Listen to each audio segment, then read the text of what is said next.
नमस्कार, मी विजया. विजयाज रेसिपीमध्ये आपलं स्वागत आहे. तर तुम्ही ही चंदन बटव्याची भाजी कधी खाल्ली आहे का? भरपूर कॅल्शियम, फॉस्फरस, लोह भरपूर प्रमाणात असणारी, बद्धकोष्ठता दूर करणारी आणि किडनी स्टोनसाठी पण खूप उपयुक्त आणि पचनक्रिया सुधारणारी अशी ही चंदन चंदन बटव्याची भाजी.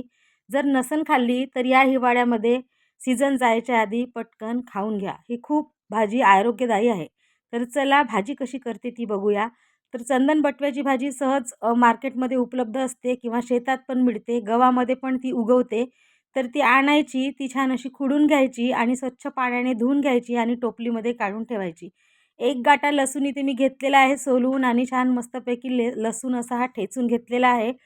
आता कढईमध्ये गॅसवर कढई ठेवली, त्यामध्ये तेल घेतलं आणि ठेचलेला भरपूर लसूण असा टाकला. तेल छान कडकडीत गरम होऊ द्यायचं ते आणि त्यावर टाकलेला लसूण हा छान थोडा परतून घ्यायचा. लसूण कच्चा नाही ठेवायचा. अगदी थोडा असा लसूण परतला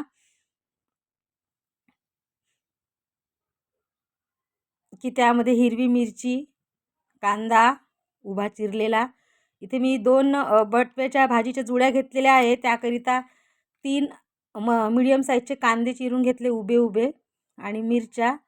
कांदा, मिरची आणि लसूण छान मस्तपैकी परतून घ्यायचा. कांदा एकदमही परतायचा नाही, थोडा परतायचा आणि त्यामध्ये मीठ घालायचं चवीप्रमाणे. मीठ घातलं की कांदा लवकर शिजतो. बस इतपत कांदा, मिरची आणि लसूण परतून झालं की जी भाजी आपण धुवून ठेवलेली होती ती टाकून घ्यायची आणि संपूर्ण मिक्स करायची. पालेभाजी ही खूप जास्त असते, दिसायला खूप दिसते आणि मग ती झाल्यानंतर खूप थोडी होते. म्हणून थोडी अशी कढईमध्ये आधी थोडी टाकलेली भाजी परतच जायची आणि परत भाजी टाकून अशा प्रकारे संपूर्ण भाजी ही टाकून छान अशी मिक्स करून घ्यायची तेलामध्ये.